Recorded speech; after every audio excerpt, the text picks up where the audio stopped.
Bonjour Armel, Bonjour Laurent, bonjour à tous. comment tu vas? Ça va bien et toi? Bon, bienvenue, dans Talk to You. On a une habitude dans ce programme, c'est de commencer par une petite bio de toi. Je vais te laisser écouter. Allez, c'est parti. Armel, une nuit d'insomnie, une idée un peu folle germe dans votre esprit. Faire le tour du monde des stations de ski. Vous êtes à peine diplômé, mais qu'importe. Quelques mois plus tard, vous partez. Pendant 2 ans, vous parcourez la planète. 280 domaines skiables, 27 pays, 5 continents. Un projet insensé? Peut-être. Mais surtout le point de départ d'une aventure qui allait tout changer. De retour, vous fondez Switch, un cabinet de stratégie spécialisé dans le tourisme et les sports outdoor. Les projets affluent et votre ambition ne s'arrête pas là. En 2016, vous reprenez votre sac à dos et repartez pour un second tour du monde, mais cette fois à la découverte de plus de 100 destinations balnéaires. Le constat est clair, un tourisme bien pensé peut rapprocher les hommes et préserver la planète. Entrepreneur engagé, professeur, autrice d'un ouvrage de référence et conférencière, vous multipliez les moyens de partager votre passion. En 2025, vous lancez Above and Beyond, un fonds d'investissement à impact dédié au tourisme et au sport. Mais votre parcours ne s'est pas construit sans embûches. Première femme à intégrer le conseil d'administration d'Outdoor Sport Valley, souvent seule dans des assemblées composées quasiment exclusivement d'hommes, vous avez imposé votre place avec détermination. Armel, votre ascension dans un univers encore largement masculin et votre engagement pour un tourisme plus durable font de vous une voix incontournable du secteur. Armel, une réaction? Je sais plus où me mettre. Armel, on te connaît évidemment pour, Switch Consulting. Déjà, comment ça va Switch Consulting? Comment se porte, ton cabinet? Eh bien, on est dans notre 18e année, donc c'est l'année de la majorité et cette année est une très belle année. Ce qui a fait, un peu, l'histoire, enfin la tienne en tout cas dans ce milieu, c'est un tour du monde, c'est même 2 tours du monde des stations, avec un livre évidemment qui rendait compte de tes impressions sur toutes ces stations. Ça reste aujourd'hui un point marquant de ta carrière en tant qu'expert du tourisme? J'imagine, ça c'est plutôt aux autres de le dire. Pour moi, c'est en tout cas un point marquant dans ma vie, que ce soit, à titre professionnel, mais aussi à titre personnel parce que ça change, le regard qu'on a sur le monde, ça change, les perspectives et aussi la manière de voir le monde, pour aujourd'hui, mais pour demain aussi. Ce monde du tourisme, tu continues à le suivre et pas qu'en France. Tu as toujours autant d'intérêt, de curiosité, de surprise aussi sur comment il évolue comment évoluent tous ces acteurs du tourisme? J'ai moins de surprises qu'avant, évidemment, parce qu'avec l'expérience, on se fait moins surprendre. Par contre, j'ai toujours autant de passion pour le secteur du tourisme, j'ai toujours autant de plaisir à travailler avec les différents acteurs, les différentes parties prenantes et j'espère que ça va durer encore longtemps, sous d'autres formes, mais j'espère que ça va durer longtemps.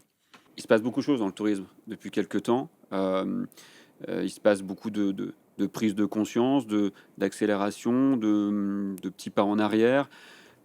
Comment tu vois tout ça, évoluer toi par, les gens que tu conseilles, par, ce monde que tu connais? En fait, j'ai à peu près toute la gamme d'émotions possibles, qui me traversent. À la fois une immense joie de voir les progrès, de voir certaines prises de conscience, de voir que ça évolue, pour certaines destinations, vers une meilleure expérience client, vers, plus de respect, que ce soit au niveau social ou au niveau environnemental.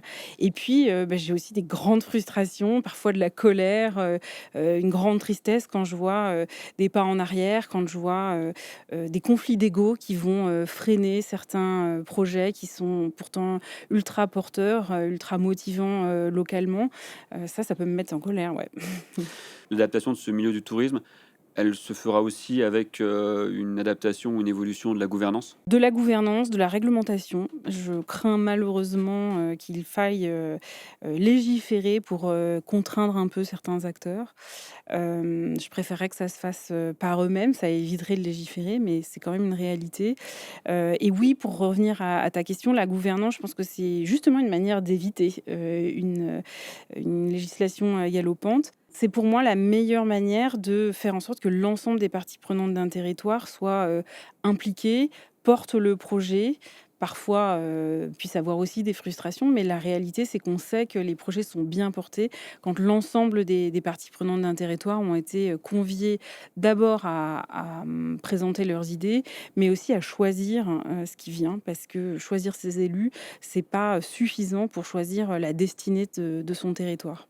Tu as toujours été, dans l'entreprise, il y a Switch, mais on sait aussi que tu as toujours, prôné l'investissement en entreprise et comme accélérateur, aujourd'hui tu as choisi, tu as mené à terme en tout cas un projet qui, je le rappelais tout à l'heure, tu m'en avais parlé il y a quelques années déjà, de lancer donc un fonds d'investissement, un nouveau fonds d'investissement spécialisé.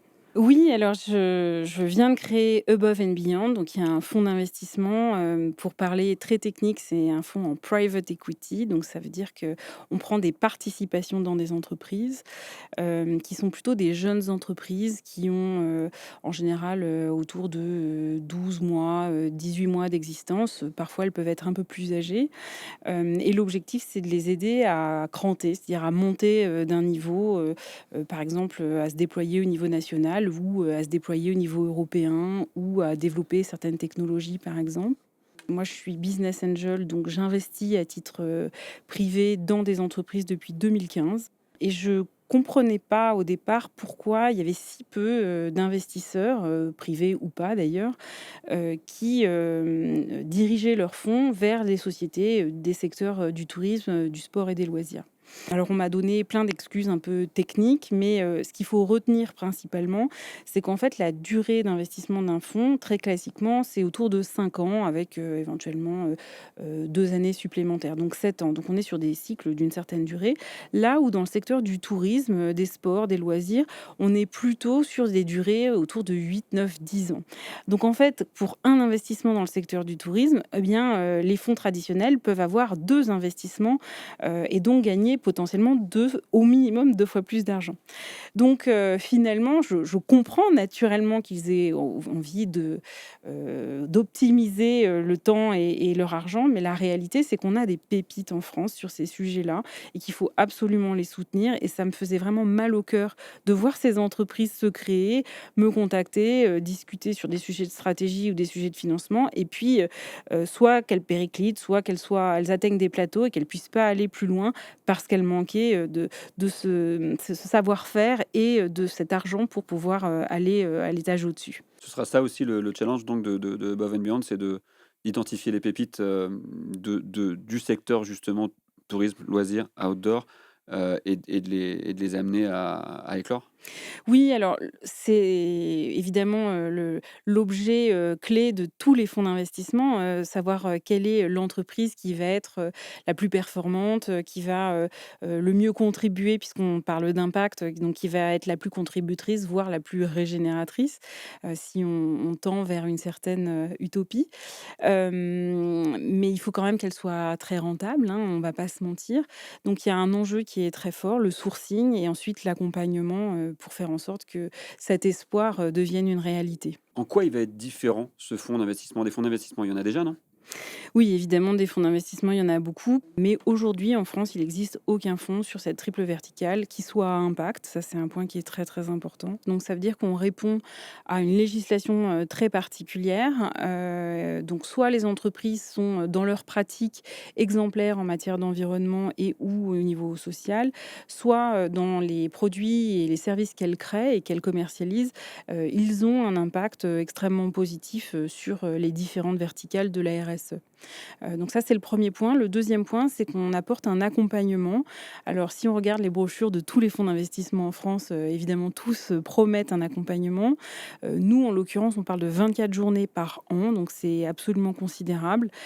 Ça prend la forme de notes de tendance, de mentorat, d'accompagnement avec ce qu'on appelle des operating partners, c'est-à-dire des experts sur certains sujets. Ça peut être juridique, ça peut être RH, financier. Et puis un point qui est très, très important, c'est les mentors. Pour chaque entreprise qu'on va financer, c'est 2 mentors qui sont eux-mêmes des chefs d'entreprise. Aujourd'hui, on a un pool de 55 chefs d'entreprise qui sont issus de ces 3 secteurs d'activité, plus quelques chefs d'entreprise qui sont, issus de sujets transverses. Le but, c'est vraiment de certes, de leur apporter de l'argent, mais de leur apporter, tout ce dont les entreprises, dans leurs premières années d'existence, ont besoin, qu'on leur ouvre des portes, qu'on puisse les aider à trouver plus facilement des partenaires, des fournisseurs. Ça peut être des matières, ça peut être des fabricants, ça peut être voilà, tous ces sujets qui font que une entreprise va plus vite. C'est lancé, Above and Beyond? Est-ce qu'il y a déjà des dossiers, qui sont identifiés? Est-ce qu'il y a déjà des projets? Est-ce que tu es déjà dans une phase, de d'investissement? Alors, en ce moment, je suis en phase de levée de fonds. On a créé le fonds, officiellement le 20 février dernier, donc c'est tout jeune. Avant ça, j'avais identifié une quarantaine d'entreprises dans lesquelles investir. Il y en a qu'une trentaine qui seront, réellement suivies, sachant que, je reçois à peu près 1 000 dossiers par an. Sur une période de 3 ans d'investissement, ça fait 3 000 dossiers. Il y aura que 30 entreprises financées. Donc ça reste très, très sélectif. 1 000 dossiers par an dans le secteur, tourisme, outdoor, loisirs. Oui, il y a beaucoup de gens qui m'ont dit qu'il y avait pas de profondeur de marché quand j'ai eu, l'idée de créer et que j'ai un peu challengé mon idée auprès des fonds d'investissement. Ils m'ont dit: «Non mais laisse tomber, il y a pas de fonds, il y a pas de profondeur de marché». En fait, si, il y a plein de profondeur de marché. Après, tout dépend de ce qu'on veut faire, et à quelle taille de maturité on veut accompagner les entreprises. C'est pas la première fois que tu entends, quelqu'un te dire: «Oh, mais laisse tomber, il y a pas de marché». Non, de toute façon, d'une manière générale, c'est pas la première fois que j'entends quelqu'un me dire que quelque chose n'est pas possible. Quand j'étais en CM2, on m'a dit que je passerais pas en seconde. En seconde, on m'a dit que j'aurais pas le bac. J'ai fait un bac littéraire et je vais travailler dans la finance.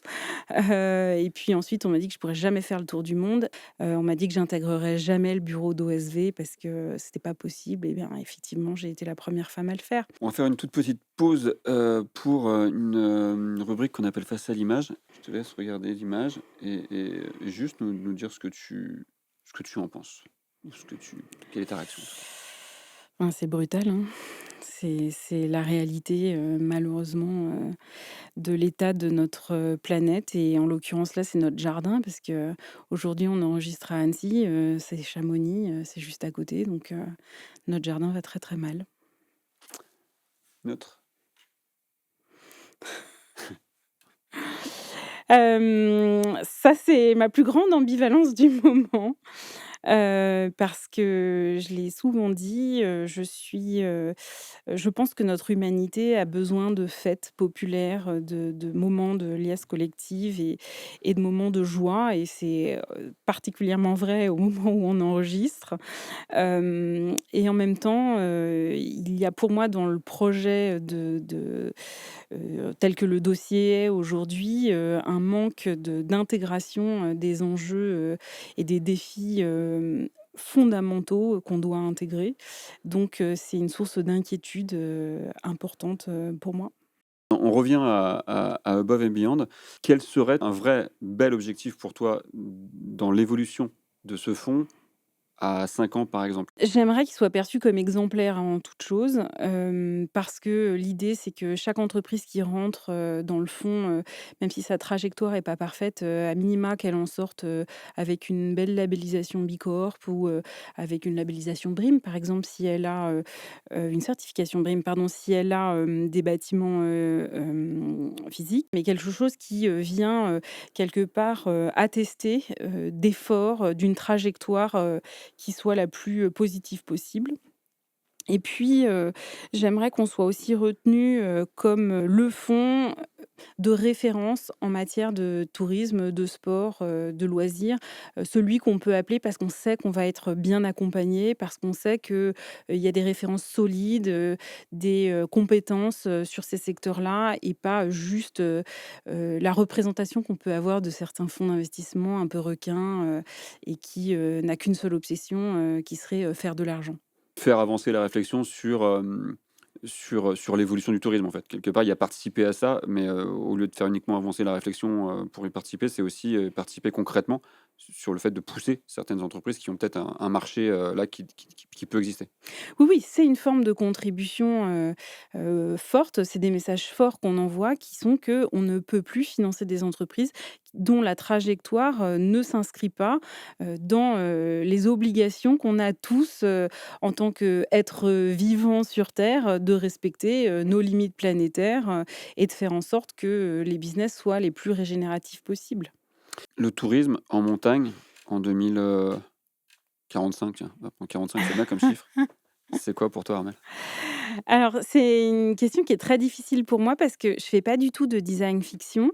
Moi, je fais plutôt de la prospective. Donc, ça veut dire que je pars d'hypothèses réelles et puis on va bouger seulement un ou deux critères pour savoir quels impacts ça va avoir et créer des scénarios par rapport à ça. Donc, 45, c'est compliqué pour moi de répondre. Par contre, 35, beaucoup plus facile. Alors, ça me fait absolument pas plaisir de le dire, mais je pense qu'on va avoir une polarisation extrêmement forte, c'est-à-dire, un tourisme d'espace, plutôt, dirigé, vers des élites ou pratiqué plutôt par des élites et puis un tourisme de masse, avec, très peu de services, très peu de mobilité, qui sera, plus, populaire.